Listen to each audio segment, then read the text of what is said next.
Okay, so today, hari ni kita nak discuss macam mana nak sketch the graph of a function. So I'm really sorry about yesterday. So sepatutnya semalam kita discuss daripada 6.1 sampai 6.3 and saya hari ni saya akan start dengan 6.4. So hopefully that you have already have a look, you dah tengok lah recorded lecture on the 6.1 sampai 6.3. So saya akan start lecture today bearing in mind yang you dah tengok, sebab ni kita akan pakai balik a few concept. So especially the domain and range. So kita akan pakai balik konsep tu hari ni untuk identify domain dengan range. So bila kita sketch function. So untuk you punya syllabus ada 8 jenis function yang kita akan tengok. So daripada section yang sebelum ni, saya tanya diorang. So graph mana yang diorang pernah tengok. So they said that they have seen the basic ones. So maknanya graph constant, linear, quadratic, cubic. Tu adalah benda yang diorang dah pernah tengok sebelum ni. Tapi hari ni saya nak discuss balik juga those functions in detail, sebabnya especially when it comes to linear dengan quadratic, it's going to be very important. You akan sketch linear dengan quadratic sampai degree nanti.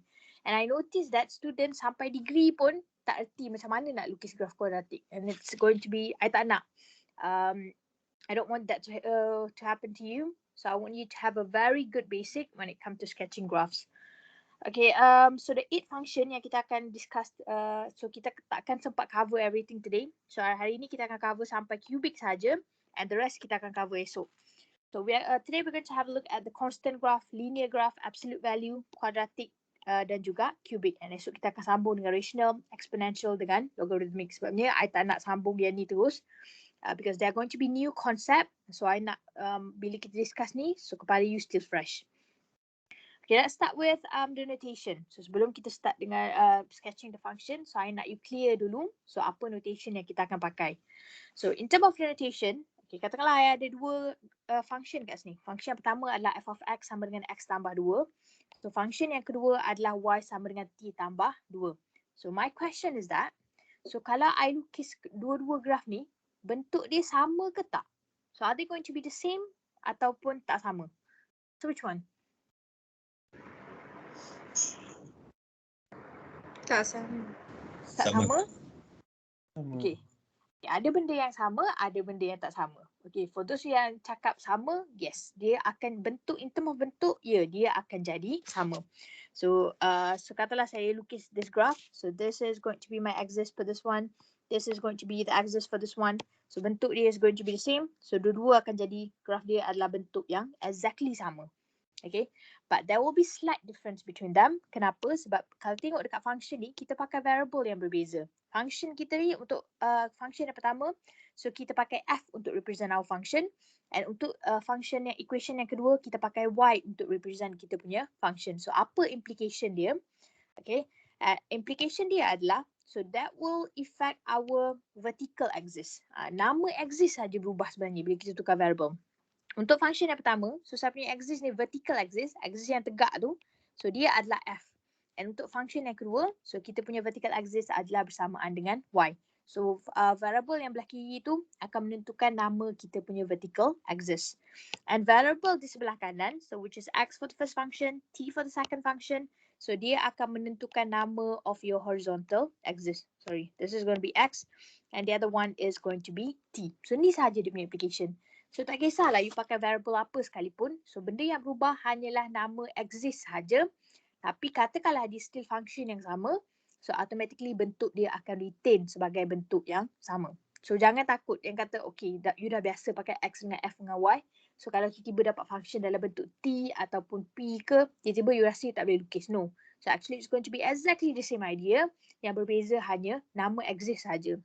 And kalau you rasa benda tu confusing, tak ada masalah. Tukar bentuk tu dalam bentuk y dan juga x. Kalau it's going to help you that way. Okay. Alright. And then in term of notation yang kita akan pakai untuk tulis domain dan juga range. Okay. First kali I want you to introduce to you this particular symbol. So ni adalah symbol untuk all real numbers. So dia macam R tapi straight line ni dua kali. So it's going to be double line of that. Lepas tu macam R lah. So kita panggil simbol ni dia mewakili semua real number ataupun dia adalah benda yang sama. Kalau kita tulis ni, so nombor yang termasuk adalah daripada negative infinity sampai infinity. So they are basically the same. So dua notation yang berbeza tapi maksud dia adalah sama. So bila kita kata all real numbers maknanya semua nombor termasuk. Tak kisahlah nombor tu nombor biasa, contohnya 3 ataupun dia nombor perpuluhan, contohnya 3.25, 0.78, 0.99 ataupun dia dalam bentuk pecahan sekalipun, semua tu adalah termasuk. Okay, and I want you to be clear that bila kita ada garis nombor, for example this is going to be my line number. Katalah line number ini extend daripada 0 sampai 2. So katalah kita kata line number ni adalah daripada 0 sampai 2. Dia bukan bermaksud ada 3 nombor je. Ada 0, 1 dengan 2 saja. No, it doesn't mean that way.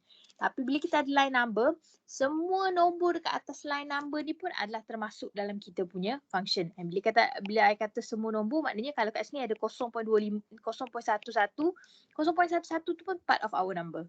And for example here, I ada 5/4. So 5/4 is also part of our line number as well. Nombor kat atas line number tu. Okay, dia bukan hanya ada 0, 1 dan 2 sahaja. So be clear about that. Okay, and then I want you to be clear about the idea of bila kita pakai what do you call that, square bracket dan round bracket as well. Yang ni I'm pretty sure you have discussed dengan Miss Fatihah bila you discuss chapter pasal set notation and so on. So bila kita ada square bracket ni maksudnya nombor tu termasuk. So termasuk 2. Tapi bila kita ada round bracket, so maknanya nombor tu tidak termasuk 5. For example, if I were to show a real number on this, maknanya nombor apa yang termasuk?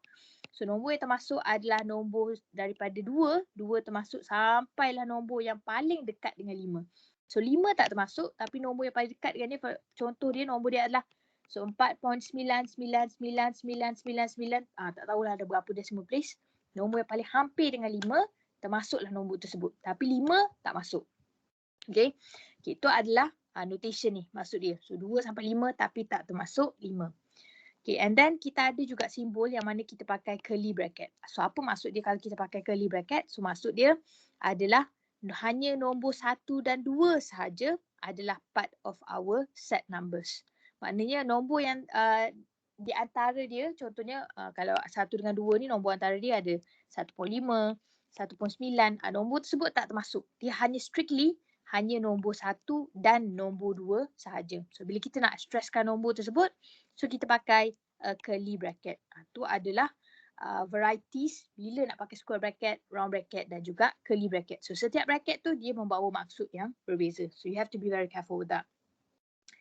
Okay, and then so those are going to be the notation kita akan pakai. So bila kita nak determine value of the domain dan juga value of the range. Okay, next kita nak tengok untuk function yang berbeza, apa karakteristik yang kita perlukan. Okay, contohnya katakanlah kita ada constant function. So constant function ni dia dalam bentuk f of x sama dengan a. So a ni adalah apa-apa nilai saja. So katakanlah function tu dia tak ada variable dekat sebelah kanan, tak ada x, tak ada t, tak ada apa-apa huruf. Automatically dia adalah function constant. Contohnya you ada f of x sama dengan 2, ni obvious lah, 2 tu adalah constant. Tapi kalau you ada f of x sama dengan pi, pun adalah function constant. Kenapa tak ada variable kat situ? And pi kalau you masuk dalam calculator, you akan dapat nilai 3.172 and so on. Ataupun kalau kita dapat nilai negatif 1/5, ni still function constant, dia adalah nombor. Ataupun kalau you dapat e kuasa 1 sekalipun, kalau you masuk dalam calculator, you akan dapat 2.7 something. So as long as dia tak ada variable, and kalau you masuk dalam calculator, dapat nombor, automatically dia adalah function constant. Okay, bila kita lukis function constant, apa yang kita perlukan? Kita hanya perlukan satu horizontal line, satu line yang melintang. Nanti saya cerita kenapa kita perlukan satu line yang melintang. Okay, and then we also have linear equation. So linear equation adalah bila variable kita kuasa paling tinggi dia adalah kuasa 1. Here our variable is going to be x. And kuasa paling tinggi untuk x adalah x kuasa 1. Automatically, it is considered as being a linear function. So bila kita nak lukis linear function, ada dua benda yang penting yang kita kena ada. One is going to be the x-intercept. Satu lagi adalah the y-intercept. And y-intercept ni senang je lah. You boleh ambil dari sini. So y-intercept is going to be the c value. So tu adalah kita punya y-intercept. Alright, so ada dua-dua nilai ni, automatically terus boleh lukis kita punya linear function. And then for the case of quadratic, so quadratic adalah dalam bentuk ax square tambah bx tambah c. So variable kita kuasa paling tinggi adalah kuasa 2 arithmetically. So nama dia adalah quadratic function. And untuk lukis quadratic function ada 3 karakteristik yang you kena cari. Okay, yang pertama adalah minimum ataupun maximum point. So sama ada kita ada minimum ataupun maksimum, so bergantung kepada nilai A. Nanti kita tengok macam mana kita nak tengok daripada nilai A sama ada graf kita tu akan ada minimum ataupun maximum point. So karakteristik yang kedua yang you kena ada adalah x-intercept, and karakteristik yang ketiga adalah y-intercept. So minimum dengan maximum point dengan y-intercept ni wajib ada untuk quadratic function. Tetapi untuk x-intercept ada certain special cases yang mana function tu kalau you cari tak ada x-intercept. Okay, macam mana function tersebut? Contohnya kalau you ada function, kalau kita lukis dia akan dapat macam ni. Okay, so dia tak sentuh langsung x-axis sebab tu dia tak ada x-intercept. And apa yang berlaku adalah, so bila you samakan ax square tambah bx tambah c sama kosong untuk cari apa dia kita punya x-intercept, what happen is that bila you cari pakai calculator, so calculator you akan bagi x adalah complex number. So you akan ada dalam bentuk I dekat belakang tu, automatically maksudnya root tu dia tak wujud untuk nombor biasa, so dia hanya wujud untuk complex number saja. So kita tak boleh nak lukis atas kita punya graf ni, atas kita punya axis, so automatically maksud dia, so x-intercept tersebut tidak wujud, those roots do not exist. Okay. So 3 benda yang kena ada adalah minimum maximum point, x-intercept dan juga y-intercept. Tu untuk quadratic. Okay, and then kita ada function cubic. So cubic adalah bila variable kita kuasa paling tinggi adalah kuasa 3. For the case of cubic ada 2 benda je yang you kena cari. So which is going to be the x-intercept dan juga y-intercept. So according to the section yang sebelum ni dia kata dekat sekolah you dah belajar sampai cubic. So I expect you dah tahulah macam mana nak sketch linear, quadratic dan juga cubic. So this is going to be a revision for you. Okay, and then kita ada juga rational function. So rational function ni adalah function kita dalam bentuk fx sama dengan gx over hx. Contohnya, saya boleh ada f of x sama dengan x per x tambah 1. Ni adalah contoh rational function. Sebab dia dalam bentuk pecahan, kat atas pun ada function, kat bawah pun ada function. So kita panggil dia sebagai rational function. Okay, rational function ada 2 benda yang kita kena cari sebelum kita lukis, so which is going to be the horizontal asymptote dan juga vertical asymptote. Kalau you tak familiar dengan term asymptote ni, don't worry. So I'll explain to you in detail so bila kita discuss pasal rational function. And then kita ada juga exponential function. So exponential function ada satu benda je kena cari, so which is going to be the horizontal asymptote. And logarithmic function adalah inverse kepada exponential function. Kalau exponential kena cari horizontal asymptote, untuk logarithm function kita kena cari vertical asymptote. Dia exponential dengan logarithm ni kalau kita lukis, dia terbalik kepada each other. Okay, kalau you lukis exponential, automatically boleh lukis logarithm function as well. So tu adalah konsep yang kita akan pakai untuk lukis logarithm daripada exponential. And lastly kita akan discuss absolute value function. So absolute value ni konsep dia adalah, okay, contohnya kalau saya ada nombor 5, so dia akan jadi 5 lah. So ni kita panggil dia sebagai modulus. Dia bukan determinant Determinant tu untuk matrix. Sekarang dia adalah modulus. Kalau saya ada nombor negatif 5 sekalipun, so dia akan jadi 5. So apa-apa nombor yang dia ada modulus, bila kita evaluate dia, so dia akan jadi nombor yang positif. So sama juga macam function. So kalau kita ada function f of x ni, dia ada modulus, maknanya function f of x ni dia tak boleh jadi nilai negatif, dia kena sentiasa jadi nilai positif. Itu adalah konsep kepada function of absolute value. Okay, now let's have a look at them individually. Kita start dengan yang paling senang. So which is going to be the constant function. Okay, constant function ni dia sebenarnya idea dia adalah daripada equation of a straight line. So kita tahu equation of a straight line, it's given by y sama dengan mx tambah c. So apa dia m? So m ni nama dia adalah gradient ataupun slope. Ataupun nama dia dalam bahasa Melayu adalah kecurunan. So kecurunan ni boleh jadi apa-apa nilai. So dia boleh jadi positif, dia boleh jadi negatif, dia boleh jadi kosong. And constant function ni adalah bila mana so term ni adalah kosong. So kita ada c saja. So function constant f of x sama dengan a ni sebenarnya sama konsep dengan kalau kita ada y sama dengan c. Okay, so macam mana nak dapat y sama dengan c? Maknanya what happens is that nilai gradient kita adalah bersamaan dengan kosong. So kalau kat sini kosong, automatically kita akan ada equation y sama dengan c ataupun f of x adalah sama dengan a. So macam mana gradient kosong ni? Okay, gradient ni kalau dia adalah lebih besar daripada kosong, dia positif, maknanya graf kita tu kalau kita lukis, graf kita tu akan increasing, dia naik. Bila nilai x bertambah, so graf kita tu akan increasing. So tu adalah maksud dia bila gradient adalah positif. Kalau gradient negatif maknanya bila X bertambah, graf kita tu makin turun. Ni adalah the case when we have a negative gradient. So bila kita ada gradient sama dengan kosong, maknanya graf kita tu dia tak naik. So dia tak turun. What happen is that dia adalah graf tu dia static. Dia tak naik, tak turun. Dia static je. And when we sketch, dia akan jadi horizontal line macam ni. Satu line yang mendatar, it's going to be a flat line. Satu line sahaja. So tu adalah case yang M sama dengan kosong. Sebab itulah bila kita lukis constant function, so kita hanya ada satu horizontal line pada kedudukan f of x sama dengan A. So tak kisahlah apa dia nilai A kat sini. So dia akan jadi horizontal line dekat A. Okay, so that will be the concept of a constant function. So kita akan tengok yang pertama. So kat sini ada function f of x sama dengan 2. So kat mana f of x sama dengan 2? So this is my axis f. 2, for example, let's say katalah dia somewhere over here.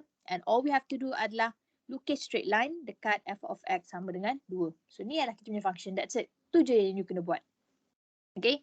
And after kita dah lukis kita punya function, automatically kita boleh identify so apa dia punya nilai domain dengan apa dia punya nilai range. Okay, let me explain to you. So kalau kita ada graph, macam mana kita nak cari nilai domain dan juga nilai range. Okay, nak cari nilai domain, so kita akan tengok value berdasarkan x-axis. Tengok nilai kat sini. Nak tengok nilai range, kita akan tengok berdasarkan vertical axis, y, ataupun untuk case ni kita akan tengok f of x-axis lah. So untuk function tersebut, dia cover nilai berapa dekat x-axis. Okay, what do I mean by dia cover nilai apa? Contohnya, okay, for this case, nak cari dia punya domain, saya akan tengok, okay, kalau saya pilih untuk setiap nilai x, dia akan sentuh tak saya punya function. So kalau tengok kat sini, tak kisahlah nilai x apa-apa pun yang saya pilih kat sini, so kita sentiasa boleh sentuh the function.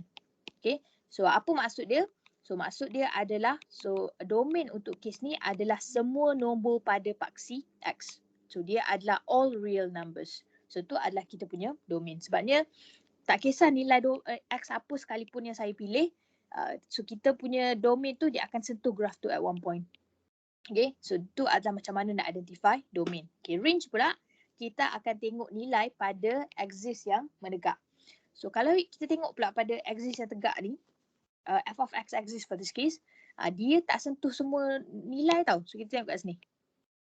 So kalau kita pilih nilai kat sini, dia tak sentuh pun kita punya graph. Kiri kanan tak sentuh. Yang ni pun tak sentuh. Kiri kanan tak ada pun sentuh kita punya graph. Bawah ni pun tak. So dia hanya sentuh pada satu tempat saja. So which is going to be here. Okay. So that is why untuk kita punya range ni, dia sentuh dekat mana? Dia hanya sentuh pada nilai f of x sama dengan 2 sahaja. So range kita adalah 2 sahaja. Right, so basically apa maksud domain dengan range ni? So bila kita tengok pada paksi tersebut, pada nilai tersebut, dia boleh sentuh tak kita punya function yang kita lukis. Kalau boleh sentuh maknanya dia adalah domain ataupun range pada function tersebut. Kalau tak sentuh, tak ada value dekat situ, tak sentuh kita punya function. Like for example here, katakanlah saya pilih nilai 3. 3 ni kiri kanan pun tak akan sentuh kita punya function. So automatically dia bukan termasuk dalam kita punya range. So that is how you determine the domain dan juga range. Okay, it's going to be the same idea for this particular example as well. So sekarang saya ada f of x sama dengan negatif setengah. Tak kisahlah nilai apa sekalipun constant tersebut. So dia akan sentiasa jadi horizontal line. So kat sini, so where is going to be my f of x sama dengan negatif setengah? For example, it could be somewhere down here. So kita pun lukislah straight line dekat f of x sama dengan negatif setengah ni. So this is going to be my line. Dah settle. And please bear in mind, ni walaupun kita lukis kat sini ni, dia bukan maksud dia berhenti kat sini tau. Ni dia akan extend lagi. So daripada negative infinity sampai infinity. Alright. So kalau dia berhenti, kita kena lukis point macam ni. Tu maksud dia berhenti. Tapi kalau kita tak ada point tersebut, kita lukis macam ni saja. So maknanya dia tak berhenti. Dia akan extend daripada negative infinity sehingga ke infinity. So for this case, apa kita punya domain? Sama juga macam tadi. So domain kita adalah semua nilai x, sebab kalau kita pilih mana-mana nilai x sekalipun, kita boleh sentuh our function. So therefore domain is going to be all real numbers. So what is going to be the range? So range dia adalah kita tengok berdasarkan f of x, dia hanya sentuh satu tempat saja. So which is going to be here. So value dia adalah negatif 1/2. Okay, kita pakai curly bracket sebab exactly negatif 1/2 sahaja. So tak boleh jadi nilai lain. So bukan value lain yang sekitar dia tak ada. So exactly hanya negatif 1/2. Okay, so that is going to be the idea of a constant function. So remember, kalau jumpa constant function, lukis je satu line yang horizontal. Okay, and then we also have linear function. So I'm pretty sure you are a pro at sketching linear function as well. Macam saya cakap tadi, linear function ni sampai degree nanti you buatlah course apa-apa sekalipun, memang akan ada sentiasa nak lukis linear function.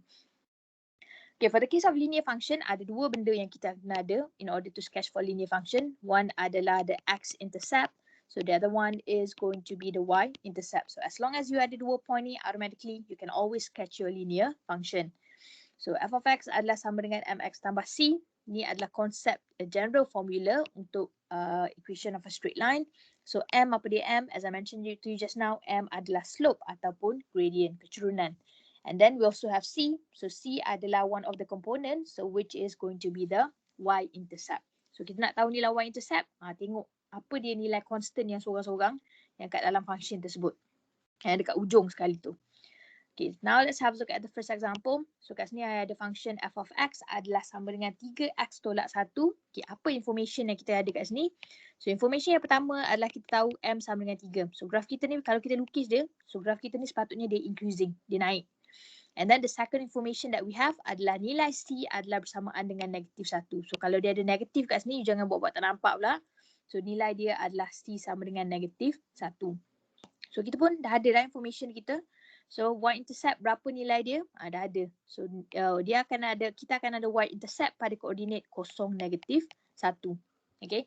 And then we also need the x-intercept. Macam mana nak cari x-intercept? So x-intercept adalah bila y sama dengan 0. So y ni konsep dia sama dengan f of x. So kita pun set f of x sama dengan 0.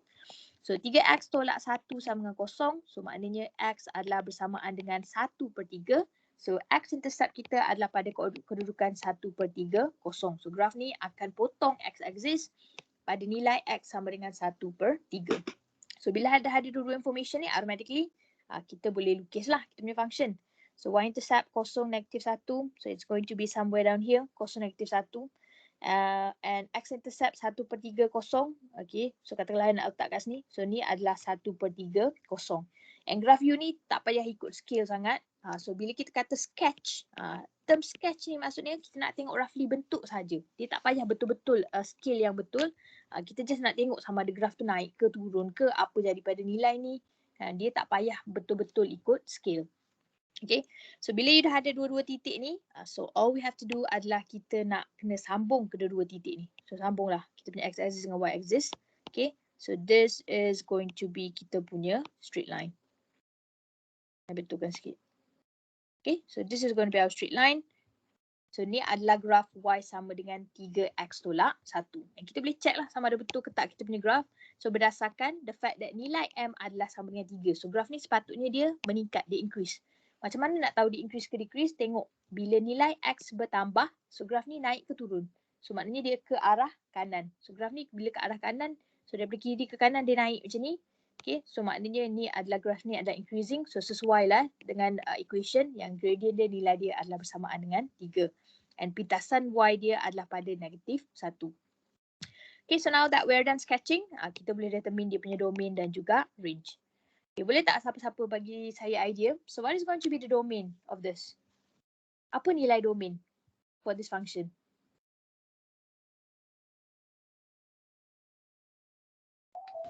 Satu per tiga. Domain dia 1/3? Nope, bukan 1/3. All real number. Okay, that's right. So domain dia adalah all real number. Okay, kalau kita tengok graf kita ni, kalau kita pilih lah dekat mana-mana sekalipun nilai x, ni nilai x kan. So dia akan sentiasa sentuh kita punya graf.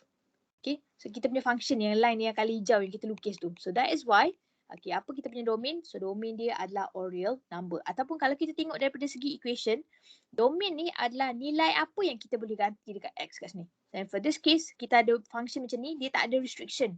Kalau kita ada pecahan, kalau kita ada exponential, akan ada restriction. Maknanya macam kalau pecahan dia tak boleh kosong kat bawah. Macam untuk kes ni 3x tolak 1, tak ada masalah. You boleh ganti x dengan apa-apa nilai. Sebab itulah domain kita ni adalah all real number. Itu adalah domain. And range pula. So what is going to be our range value? Range kita tengok aksi tegak ni. So apa kita punya range? Negative 1. Negative 1. Negative 1. Negative 1 kalau disentuh negative 1 saja. Sekarang dia tak sentuh negative 1 saja tau. Dia extend. All real number. All the Range dia pun All real adalah number. all real All real number. Sebab you kena ingat graf kita ni, dia bukan berhenti tau. Dia akan extend. Sampailah ke infinity ni. Sampailah ke infinity. So, setiap kali kita pilih je nombor apa-apa dekat f of x ni, dia akan sentiasa sentuh kita punya graf. Tapi yang ni jauh lagi lah nak sentuh. Dia bukan dia tak sentuh, dia akan sentuh at one point tapi jauh lagi nak sentuh. So that is why it's going to be all real number. Okay, ataupun macam mana cara saya nak suruh you faham macam mana nak tengok range ni. Okay, you tengok, okay, nombor dekat sini, okay, ada sentuh. Nombor kat sini pun ada sentuh. So tu cara paling senang lah. Siapa tak tahu macam mana explain macam mana nak tengok domain and range. So range ni adalah kita punya function tu dia cover nilai y, berapa nilai y yang di cover oleh kita punya function. Dan kalau kita tengok, kita punya graph ni akan extend sampailah negative infinity ke infinity. So setiap nombor ke atas function f of x ni, dia akan cover. Sebab tu dia punya range adalah all real numbers. And dia graph linear ni, kalau dia bagi general macam ni, so dia tak ada restriction, automatically memang domain dengan range kita adalah sentiasa all real number. Okay, tetapi, okay, katalah dia ada restriction macam ni, automatically dia bukan all real number tapi kena ikut restriction yang dia bagi. Okay, let's have a look at the second example. So kat sini saya ada function f of x sama dengan negatif 3x tolak 2, tapi dia dah spesifik dah. So berapa nilai x yang kita kena guna. So nilai x ni adalah daripada yang dibagi tu hanya daripada negatif 2 sampai 4. Maknanya domain kita, tadi domain kita all real number. So x boleh jadi apa-apa nilai. Ni tak boleh. So domain kita restricted hanya negatif 2 sampai 4 saja.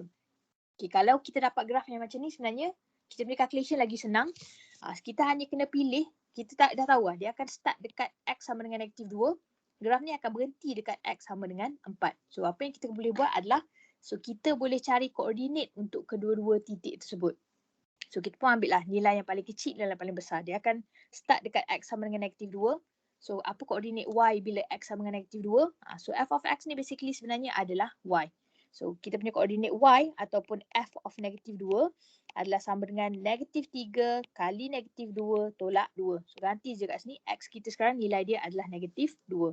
So dapatlah nilai 6 tolak 2. So that is going to be a value of 4. Okay, so koordinat yang pertama adalah negatif 2, 4. So graf kita ni akan start dekat negatif 2, 4. And dia akan habis kat mana? So dia akan habis dekat x sama dengan 4. So kita berganti f of 4 is going to equal negative 3. So multiplied by 4 minus 2. So kita akan dapat negatif 12 tolak 2. So which is going to be negative 14. So koordinat yang kedua, kat mana graf ni ended? So dia akan habis dekat 4 negatif 14. So sekarang dah ada dua titik ni, automatically kita boleh lukis. Okay, let me jot the point. So katakanlah negatif 2, 4. So let's say this is going to be negative 2. So 4 is going to be somewhere up here. So ni adalah titik yang pertama. And then kita ada juga 4 negatif 14. So let's say 4 is going to be somewhere over here. So ni adalah saya punya nilai 4. So negatif 14 kat bawah ni, somewhere over here adalah nilai negatif 14. So sekejap saya rasa ni tak boleh. Dia kena dekat sikit. So let's say this is going to be 4. Okay, ni adalah kita punya point. So all we have to do adalah, so kita sambung saja kedua-dua titik ni. So kita pun sambung lah. Okay, so this is how it looks like. And according to the equation, so kita intercept dia adalah dekat negatif 2. So this is somewhere over here. So ni adalah negatif 2. Okay, and kecerunan dia pun adalah negatif. Kalau tengok kecerunan dia adalah negatif 3. So graf kita ni memang graf dia adalah graf yang menurun. So kita tahulah, so betul kita punya sketch. Kalau you tengok yang tadi, I tak pakai titik tau. Dekat sini kita stop macam tu je. Tapi yang kat sini kita kena pakai titik yang menandakan memang dia start dekat sini and memang dia habis kat sini and dua-dua point ni adalah included. Okay, so based on that, so what is going to be the domain value? So domain value kita adalah x value. So kita dah ada kat sini. So kita punya domain value adalah daripada negatif 2 sampai 4. So you boleh pakai notation ni, tak ada masalah. Ataupun boleh juga pakai notation in term of the bracket. So kalau I pakai bracket, I akan ada square bracket from negative 2 until 4. So that will be our domain. Okay, can anyone tell me? So apa kita punya range? What are the range values? Negative 4, 4. Negative 14. All real number. All real Ah, number. Yang ni Negative bukan 14, all real number 4. tau. Negative 14, negative Oh, negative 14. Okay, bila kita tulis nombor, interval, kita start daripada nombor paling kecil ke nombor paling besar. So jangan daripada 4 ke 14, negatif 14 salah. So dia adalah daripada negatif 14 sampai 4. Tu nombor paling kecil ke nombor yang paling besar. And ni kita kena pakai square bracket lah sebab bila yang ni included, automatically dia punya y pun akan jadi included. And kenapa yang ni dia bukan real number? Sebabnya graf kita ni berhenti sampai sini je. Dia memang kena berhenti kat situ. So f of x daripada sini sampai sini saja. So that is daripada negatif 14 sampai 4. Tu je yang graf kita cover dekat axis f of x. Sebab tu dia negatif 14 sampai 4. Kalau yang sebelum ni tadi, graf ni dia panjang. Dia akan extend lagi daripada negatif infinity sampailah infinity. Dia tak berhenti. Okay, sebab itulah dia range dia adalah all real number. So ingat, so kalau kita ada linear function, kalau tak ada restriction, domain dengan range adalah both real numbers. Tapi kalau ada restriction, you kena tengok based on the coordinate lah. So dia start daripada mana sampai mana, dia berhenti dekat mana, and so on. Okay, so that will be the domain and range bila you ada restriction. Okay, and then the next type of function yang kita akan tengok adalah absolute value function. Okay, as I mentioned to you just now, so bila kita ada absolute value maknanya outcome, hasil yang kita dapat daripada function tu, so nilai dia tak boleh jadi negatif. So nilai dia kena sentiasa jadi positif. So kalau kita ada f of x adalah function absolute, so maknanya f of x ni, so dia kena sentiasa nilai dia lebih besar atau sama dengan kosong. Kosong tak ada masalah, asalkan negatif je yang salah. Okay, so nilai dia kena sentiasa lebih besar atau sama dengan kosong. Okay, kalau based on kita punya graph pula, so ni adalah kita punya f of x axis. So kita punya nilai f of x ni dia kena sentiasa berada dekat atas ni. Dia ni adalah bila f of x lebih besar atau sama dengan kosong. Dekat bawah ni, ni adalah f of x lebih kecil daripada kosong. Maknanya kita punya graph nanti, dia hanya boleh ada dekat atas ni saja. Tak boleh ada dekat bawah ni. Sebab kalau kat bawah ni maknanya dia adalah nilai f of x jadi negatif. Tak boleh. Sebab absolute dia hanya untuk lebih besar atau sama dengan kosong. Okay, sebab tu bila kita lukis, apa yang kita kena buat adalah first kita lukis dulu function original. Function f of x kalau tak ada absolute. Okay, kemudian apa-apa function yang berada dekat bawah ni kita akan reflect dia naik atas. Okay, apa-apa je katalah kita ada line dekat bawah ni. So kita akan reflect line tersebut ke atas. Reflect ni maknanya pantul. So macam mana kita nak pantul dia? So kita akan pantul dia dekat x axis. So kita akan assume as if macam ada cermin dekat sini. So yang mana line yang berada dekat bawah ni kita akan pantul dia naik atas. Okay, itu adalah konsep kepada absolute value function. Okay, now so I tunjuk example dulu. So when I tunjuk the example, I'm pretty sure you will get the idea. So I'm going to start with a very simple absolute linear function. So I ada function f of x sama dengan 2x tambah 2. So first kali kita nak sketch dulu graph f of x sama dengan 2x tambah 2. Ni tak ada absolute lagi. Graph biasa je dulu. Okay. Kalau kita lukis linear function, as what we have seen before, ada dua benda yang kita kena ada. So which is going to be y-intercept dan juga x-intercept. Yang ni tak ada restriction, dia tak bagi domain. Domain dia semua real number. So maknanya kita kena ambil as it is lah. So kita kena cari dia punya intercept y dan juga x. Okay, y-intercept for this case, C nilai dia adalah 2. So therefore coordinate dia adalah 0, 2. Can anyone tell me apa dia punya coordinate untuk x-intercept? Dekat mana dia punya coordinate x-intercept dia? Negatif 1, 0. Okay, that's right. So negatif 1, 0. Sebabnya ni 2x tambah 2 sama 0. Bila you rearrange ni, you akan dapat x coordinate, x-intercept dia adalah pada negatif 1, 0. So kita pun boleh lukislah kita punya function. Okay, 0, 2. Let's say 0, 2 is going to be somewhere up here. Okay, negatif 1, 0 dia berada belah sini. So negatif 1, 0. So dah ada dua-dua tu automatically. So all we have to do is connect this line. And of course this line ni dia tak berhenti. So dia akan extend. So daripada negatif infinity sampai infinity lah. This is how the line look like. Okay, roughly lebih berkurang. Okay. And ni adalah graph untuk 2x tambah 2. Ni belum absolute lagi. Okay, tetapi kalau kita nak jadikan dia absolute, ada masalah kat sini. So which part is going to be the problem? Dekat bawah ni. Because according to the rule, so f of x kalau dia absolute, so dia tak boleh ada nilai negatif. So kat bawah ni adalah nilai negatif untuk exist f of x. Okay, sebab tu apa yang kita kena buat dengan line hijau tu, kita kena reflect dia naik atas. Okay, kita akan assume dekat x-axis ni ada cermin. So kita akan bawa dia naik atas. Okay, macam mana kita nak bawa dia naik atas? So this is going to be the line. Kalau kita reflect dia naik atas, so dia akan jadi macam ni. Okay, so that is going to be our new line lepas kita reflect. So that is why. So kalau kita lukis the real graph, dia akan jadi, so ni negatif 1 tadi, kat atas ni 2. So this is going to be my line. Okay, yang reflected tadi, dia akan ada kat sebelah ni. So therefore it's going to be here. Okay, so line yang dekat bawah tu, kita bawa dia naik atas dengan cara, so kita pantulkan dia dekat x-axis. So that is going to be the idea of macam mana nak lukis absolute value function. Tu sekarang kalau kita tengok, dah tak ada apa-apa dah dekat bawah ni. Sebab dia absolute, dia tak boleh jadi nilai negatif. So graf kita hanya berada pada sebelah atas yang mana nilai f of x adalah positif sahaja. Okay, so tu adalah konsep of function absolute. So, function absolute ni dia tak restricted kepada linear function saja.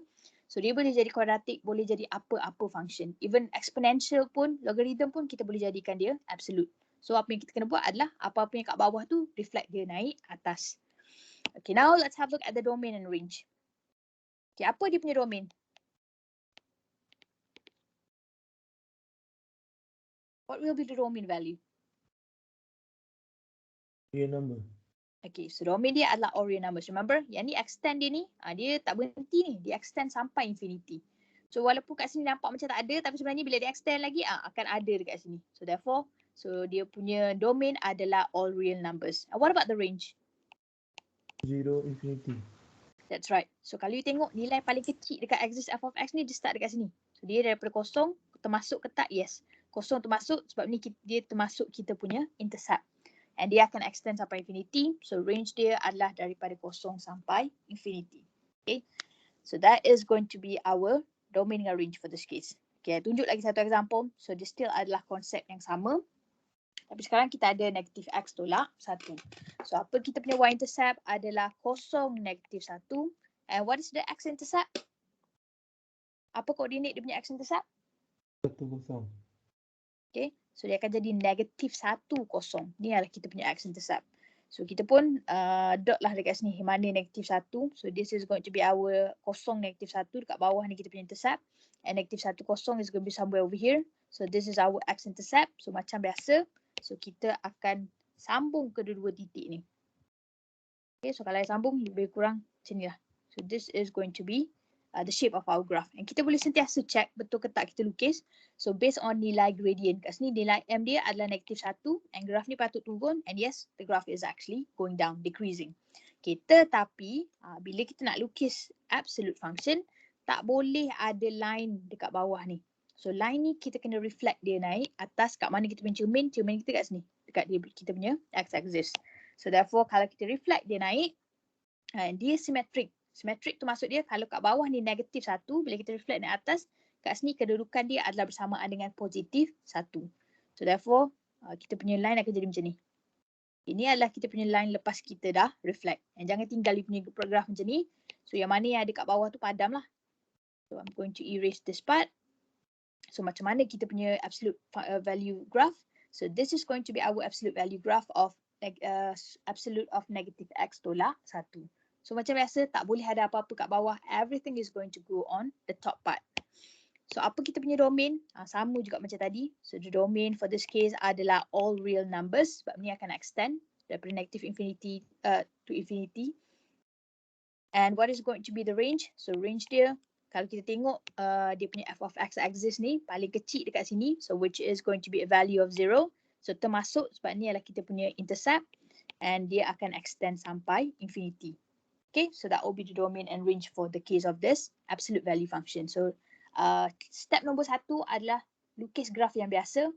Step nombor 2, yang mana yang berada pada kedudukan dekat bawah ni, reflect dia naik atas. And step yang ketiga, padam yang kat bawah tu. And that is going to be your function. Tu je yang kena buat. Okay, tu adalah absolute value function. Okay, sekarang dah pukul 10.55. Saya nak berhenti minum air kejap. So let's take a 5 minutes break. So kita akan sambung balik quadratic function pukul 11 sekejap lagi. Okay, so pergilah you nak buat air ke, you nak pergi toilet ke, pergi mana-mana. So we will continue at 11.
Okay, kita sambung balik with quadratic function. Okay, untuk the case of quadratic function, so ada 3 karakteristik yang kita kena ada in order untuk sketch function tersebut. So karakteristik pertama adalah sama ada minimum atau maximum point.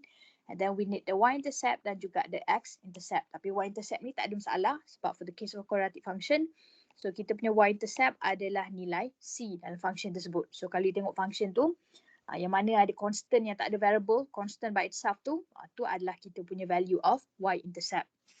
Okay, and macam mana nak tahu sama ada kita ada minimum ataupun maximum point? So dia bergantung kepada nilai A. So apa dia nilai A? So nilai A adalah coefficient kepada x square. Coefficient ni adalah constant.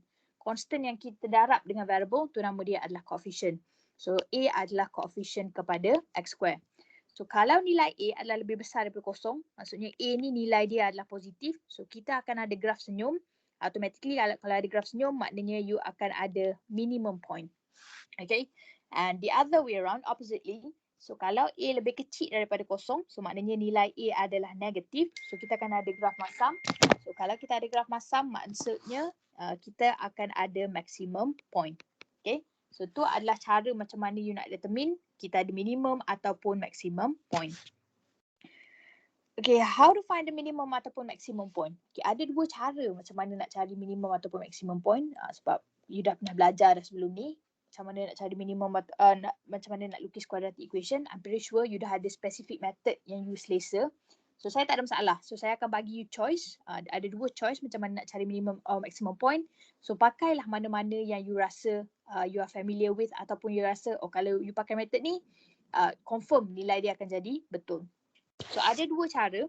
Okay, cara yang pertama adalah menggunakan method completing the square. So method completing the square ni you dah belajar lah dalam chapter, I tak ingat chapter mana, tapi yang kuadratik yang mana salah satu cara nak cari roots adalah menggunakan konsep completing the square.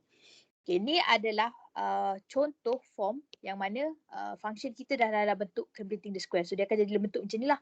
So dia akan jadi dalam bentuk A kali X tolak H square tambah K. So apa kita punya koordinat? So koordinat dia untuk kes ni akan jadi H. So ambil nombor H ni. So ni adalah kita punya X koordinat.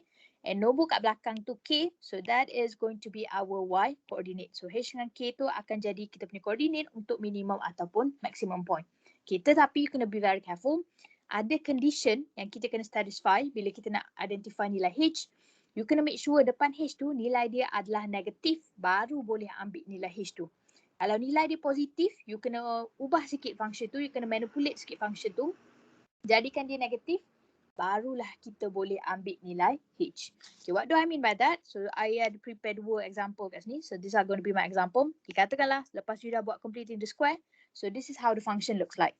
Okay, function yang pertama, I ada f of x sama dengan 2 kali x tolak 1 square. So, dari sini, kat sini ada tolak automatically, whatever that goes after the minus sign tu adalah kita punya H value. So H value dia adalah bersamaan dengan negatif 1. Sorry, it's going to be 1. Bukan negatif 1 So nilai dia adalah bersamaan dengan 1. Can anyone tell me siapa dia punya nilai K untuk kes ni? K adalah sama dengan? Kosong. Okay, that's right. So dia tak ada apa-apa kat belakang ni. Maknanya ni sebenarnya adalah tambah kosong. So for this case nilai K adalah bersamaan dengan kosong. So ni kita akan ada minimum point sebab nilai A adalah bersamaan dengan 2. So minimum point dia adalah pada titik 1, 0. Okay, for the second example pula. So I ada f of x adalah sama dengan 2 darab x tambah 1 square tolak 3. Okay, ni adalah contoh case yang mana kita kena manipulate function. Kenapa? Sebab bila kita nak identify nilai H, dia ada simbol tambah kat situ instead of simbol tolak. So what we have to do is, kita kena ubah sikit kita punya function. So x tambah 1 square, kita boleh tulis dia sebagai x tolak negatif 1 square. Okay, so dah ada tolak kat sini, barulah kita boleh identify.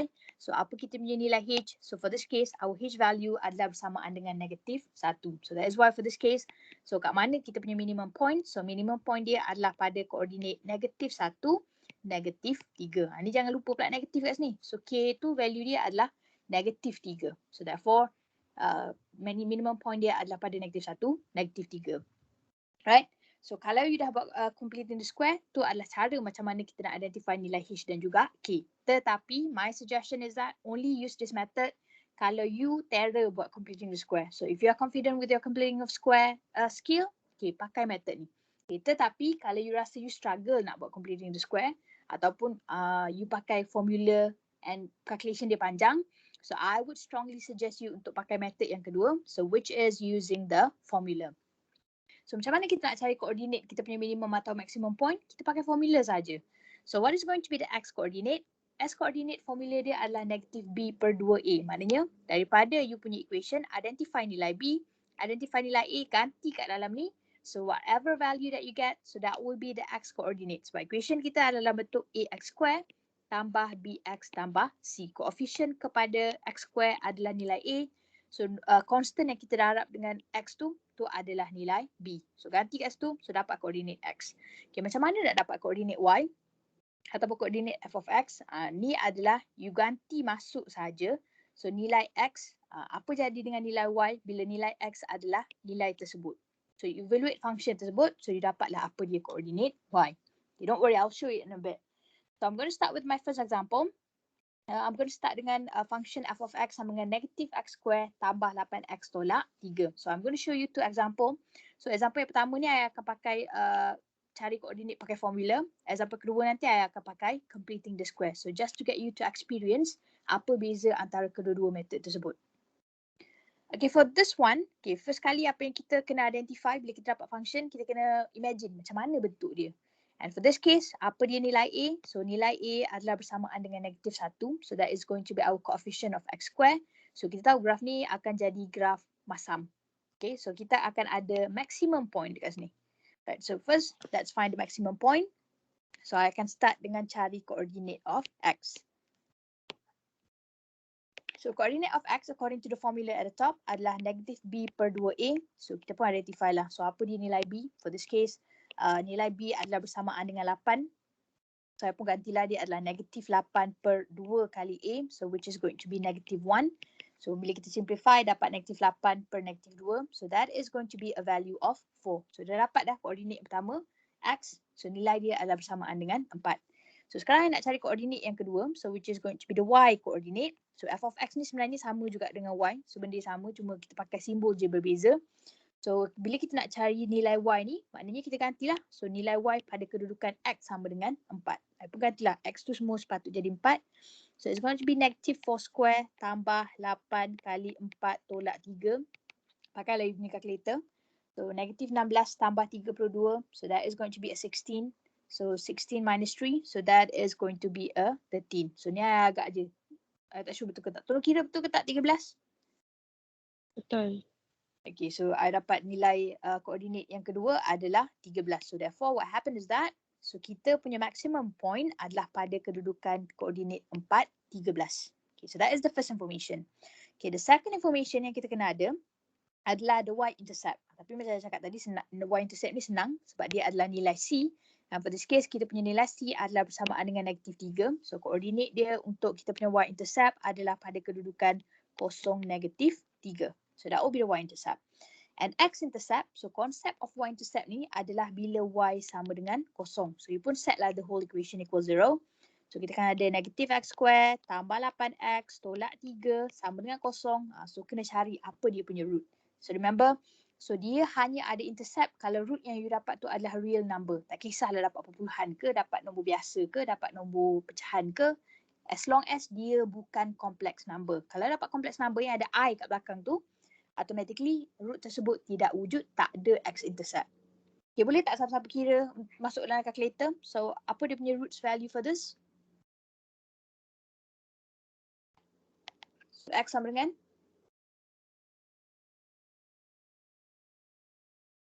.605. Okay, ambil lah 7.605, ambil lah 7.61. Okay, lagi nilai yang kedua? 0.394. Okay, kita ambil lah 0.39. Okay, nak roughly je nilai tersebut, tak perlu banyak.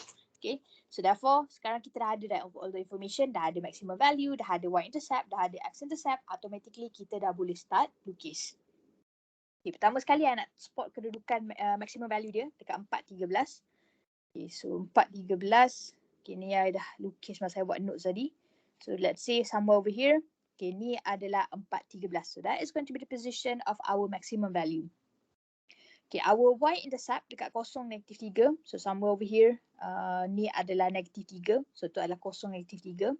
And dia kena pintas dekat x-intercept dekat kedudukan point 0.39 dengan 7.61.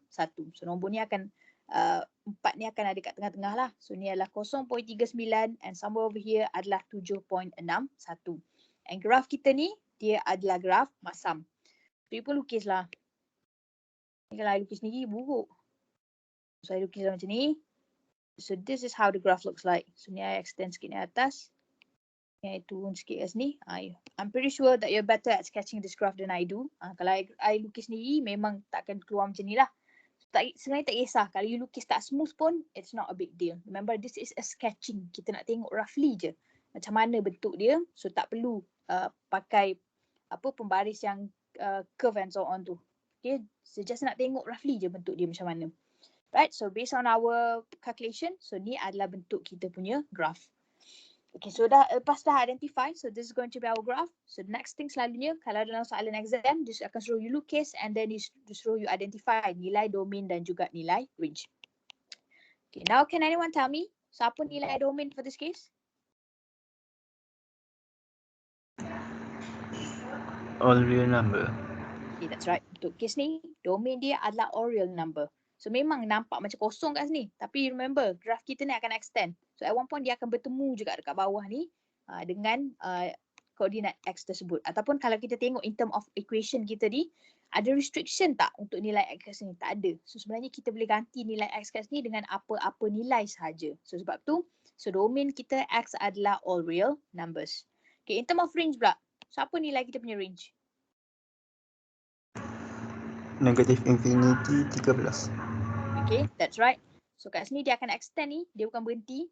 Dia akan extend ke negative infinity tapi nilai paling besar dia dekat sini. So which is going to be a value of 13. And 13 ni of course termasuk lah sebab kita punya maximum point dekat situ. So kita pakai a square bracket. So in order untuk close nombor 13. So that is going to be our range for this case. Okay, sama juga untuk case yang seterusnya. Okay, sekarang saya tak nak buat calculation. Saya nak you buat calculation. Okay, cuba cari. So, apa dia nilai minimum for this case? Yang ni akan jadi minimum sebab kita punya A, nilai dia adalah bersamaan dengan 3. So, maknanya graf ni akan jadi graf senyum. Kita akan ada minimum point. So, cuba cari. What is the minimum point for this? Salin dulu equation. Kejap lagi saya tunjuk formula. So, fx adalah 3x square tambah 12x tolak 9. So formula dia adalah untuk x, dia adalah negatif b per 2a. Okay, untuk y, you ganti baliklah nilai tu dalam ni.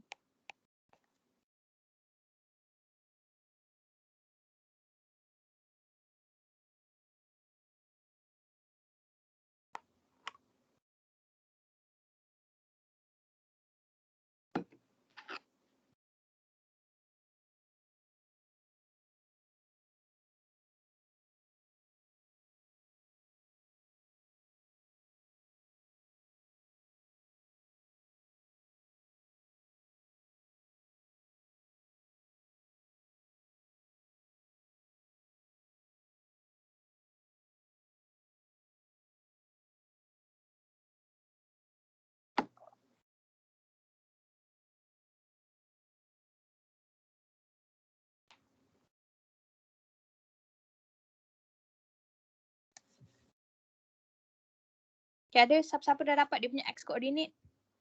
Negatif 2. Okay, x coordinate dia negatif 2. So y coordinate dia? Negatif 21. Okay, negatif 2, negatif 21. So itu adalah kita punya minimum point. But as I promised just now, so I nak tunjuk dengan you, okay, apa beza kalau kita pakai method completing the square dan juga pakai formula. So I'm going to use completing the square. Okay, so bila I pakai completing the square, so I'm going to do adalah, so term yang ada kaitan dengan x, saya akan factorkan dia. Saya akan bawa keluar dia punya A tu. A ni kita factor out dia untuk kedua-dua term ni sahaja. Kemudian saya pun tulislah dia akan jadi 3. So the first term akan jadi x square. The middle term akan jadi 4x. And kat belakang ni biar je dia constant tu. So dia adalah negative 9. So bila saya buat completing the square, so my focus is only going to be on this, on x square tambah 4x. Saya tak tahu macam mana you belajar buat completing the square. Tapi kalau kat sekolah tu paling common kita belajar adalah menggunakan formula lah. Tapi saya dah lama dah tak pakai formula tu. So selalu saya pakai algebraic manipulation saja. Tapi hari ni saya tak nak ajar completing the square. I believe that you already have the skill. Okay, ni akan jadi 3. So x square tambah 4x bila saya nak buat completing the square. So yang ni akan jadi x, yang ni tambah, yang ni pun akan jadi tambah. This is 4. So bila kita nak buat completing the square, nilai 4 ni kena bahagi dengan 2. So I'm going to have 2 over here. And kita squarekan lah dia. So that is going to be my complete square. Tapi ni tak settle lagi. Sebab bila saya kembang ni, saya akan dapat 3 kali. So the bracket is going to be x to the power of 2. So tambah 4x tambah 4. Okay, tetapi kalau kita tengok, ni dapat lah. So 3x square, 3x square. Yang ni 12x, 12x. Tapi kat belakang ni, saya kalau 4 kali 3 saya dapat nilai 12. Sedangkan function asal dia adalah negatif 9. So saya kena modify function ni supaya instead of jadi 12 dia kena jadi negatif 9. So saya kena fikir nombor apa yang saya kena tambah ataupun tolak in order untuk jadikan 12 jadi negatif 9. And actually I have to add a negative number. So saya akan tambah kat sini negatif 21 sebab 12 tolak negatif 21. So that is going to be a negative 9. So kat sini akan jadi negatif 21 lah. So that is going to be saya punya completing square. Okay. And from here, sama, kita akan dapat jawapan yang sama lah. So ni sebab dia tambah. So automatically kat sini akan jadi negatif 2. And kat belakang ni negatif 21. This is going to be negative 21 as well. So as I mentioned to you just now, kalau you terror buat completing the square, you tak payah pakai formula. You boleh pakai algebraic manipulation macam ni je. So dia sebenarnya akan jadi lebih mudah. Tapi kalau you struggle, you nak kena pakai complete the square, you kena masuk formula and so on. Calculation dia panjang. So better not pakai sahaja formula. So it's going to be up to you. So mana-mana you pakai pun tak kisah. Asalkan jawapan dia betul. Okay, so that is going to be the minimum point. Okay, and then the next characteristic will be the y-intercept. Y-intercept kita dah tahu dah nilai dia adalah negatif 9 kat sini. So the coordinate is going to be at 0, negative 9. And sama juga macam tadi, macam mana nak cari x-intercept. So samakan kita punya function dengan kosong. 3x square tambah 12x tolak 9 sama dengan kosong. Berapa nilai dapat ni?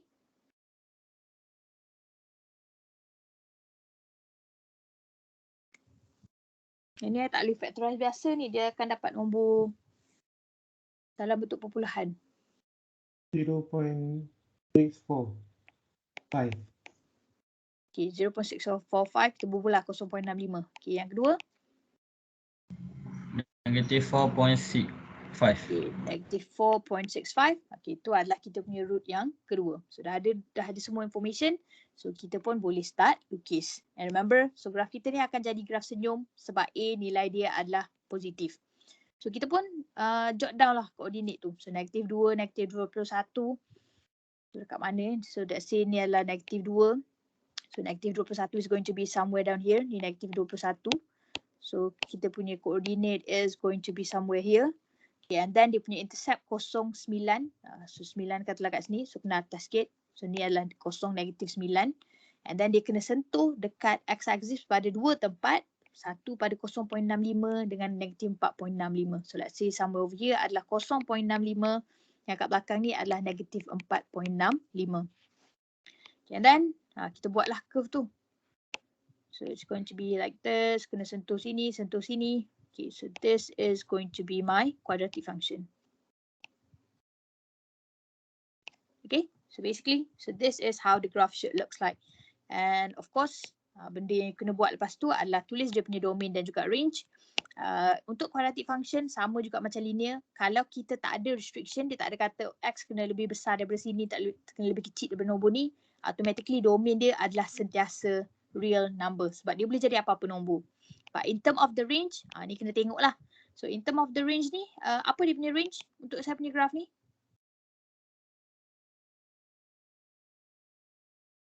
Nilai paling kecil dan paling besar? Negatif 21 infinity. Okay, nilai paling kecil dia adalah negatif 21. So kalau kita tengok dekat kita punya f of x axis ni, nilai paling kecil dia adalah negatif 21. And ni dia tak berhenti, dia extend ni. So dia akan extend sampai positif infinity. So that will be our range.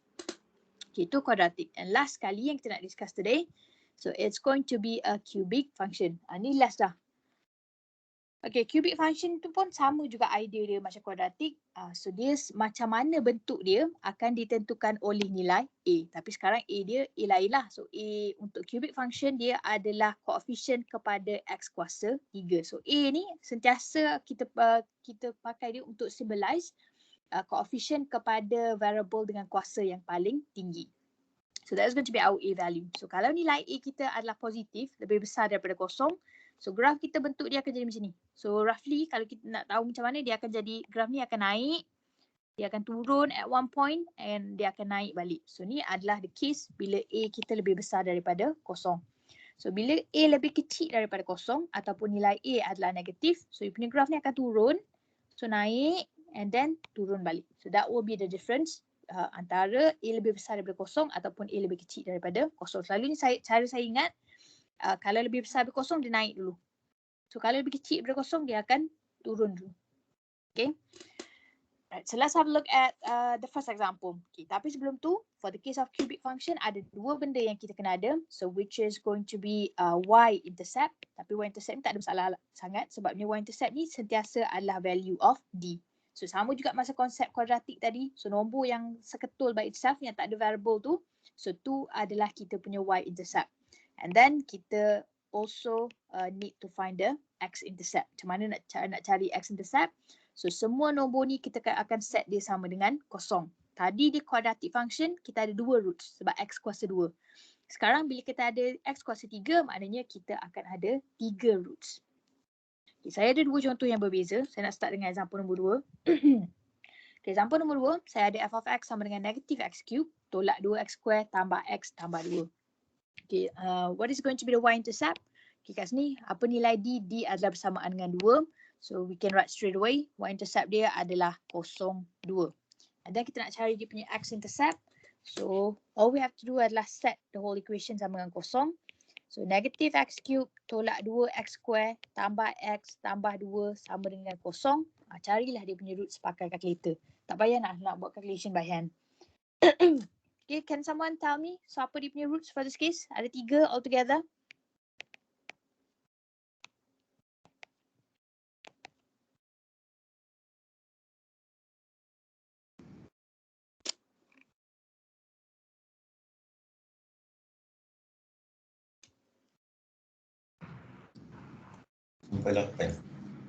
One. Satu. Okay, 1. Satu, negatif negatif 2, satu. negatif 1. Okay, ada 3 roots yang berbeza. Okay, 1, negatif 2, negatif 1. Okay, kalau kita dapat 3 roots yang berbeza, so 3 different roots. Okay, apa yang berlaku adalah, so 3 nombor yang kita akan dapat ni akan jadi pintasan. Maknanya dia akan potong sahaja di y-axis, di x-axis. Sebabnya dia ada possibility juga, 2 daripada nombor ni boleh jadi 2 yang sama. So kalau dia jadi 2 nombor yang sama, bentuk dia akan berbeza sikit. Yang tu saya akan tunjuk dekat example yang seterusnya. Okay, tapi for this case, kita ada 3 roots yang berbeza. Automatically, dekat roots ni, graf kita tu dia akan potong dekat x-axis. So kita pun spot lah dekat mana nilai tersebut, 0, 2. So let's say it's going to be somewhere up here. And then kita perlukan nilai 1, so negatif 1 dan juga negatif 2. Okay, sekarang what is the value of A? So A adalah nilai negatif 1. And according to what we have seen before, kalau A negatif dia akan turun dulu. So daripada kiri dia akan turun dulu, naik, lepas tu turun balik. So basically ni adalah roughly macam mana graf kita akan jadi bentuk dia. So daripada kiri dia turun dulu. So saya pun daripada kiri turun dulu.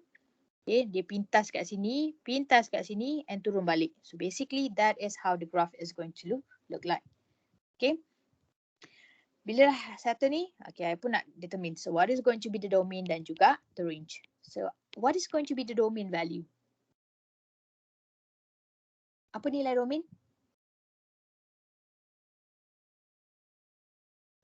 All number. Okay, so domain dia Real adalah number. all real number. Sama juga macam tadi. Kalau kita tengok equation dia ni, dia tak ada restriction. X ni kita boleh ganti dia dengan apa-apa nilai sahaja daripada negative infinity sampai infinity. So that is why the domain dia adalah all real numbers. What about the range? Real number. Okay, that's right. So range dia pun adalah Orion numbers. Kenapa? Sebab graf ni dia extend ni. Dia tak berhenti. So dia extend daripada negative infinity sampai infinity. Ni adalah karakteristik kepada cubic function. Domain dengan range dia sentiasa daripada negative infinity sampai infinity kecuali kalau kita letak condition. Okay, x adalah lebih besar atau sama dengan 1. Tapi kalau tak ada condition, kalau general macam ni, ni lah dia punya domain, ni lah dia punya range. Okay, that is the first example. Okay, the second example. Okay, ni adalah last for today. Saya tahu you pun dah berasap, I pun dah penat dah. Okay, ni adalah our last example. So we have f of x adalah sama dengan x cube tambah 3x square tolak 4. Sama juga macam tadi. So the first thing that we have to do, identify kita punya d adalah negatif 4. So y-intercept adalah kosong negatif 4. Jangan lupa letak negatif. Okay, and x-intercept kita pun letaklah. So x cube tambah 3x square tolak 4 sama dengan kosong. So tekan masuk kalkulator. 1, 3, kosong, negatif 4. So dapat berapa? 1 negatif 1. Okay, dapat 1 dengan negatif 1 je. 1 dengan negatif 2, 1. Okay, 1 dengan negatif 2. Okay, so you dapat 2 roots, 1 dengan negatif 2. Okay, ni you kena ingat. Dia adalah cubic function. Kuasa paling tinggi dia adalah kuasa 3. So maknanya kalau kita calculate sebenarnya kita akan ada 3 roots. Tapi kenapa calculator bagi 2 roots saja? So maknanya salah satu daripada nombor ni dia adalah nombor yang berulang. So what do I mean by that? Okay, contohnya, okay, sekarang kita tak tahu nombor mana yang berulang. Tapi kita kena identify untuk case cubic function. Okay, kalau satu yang berulang, maknanya function kita adalah original function yang akan jadi macam ni. So x tolak 1 square darab x tambah 2. Ni kalau satu yang berulang. Maknanya kita akan ada x sama dengan 1, x sama dengan 1, x sama dengan negatif 2. Okay, kalau 2 pula yang berulang, kita akan ada x sama dengan 1, x sama dengan negatif 2, x sama dengan negatif 2.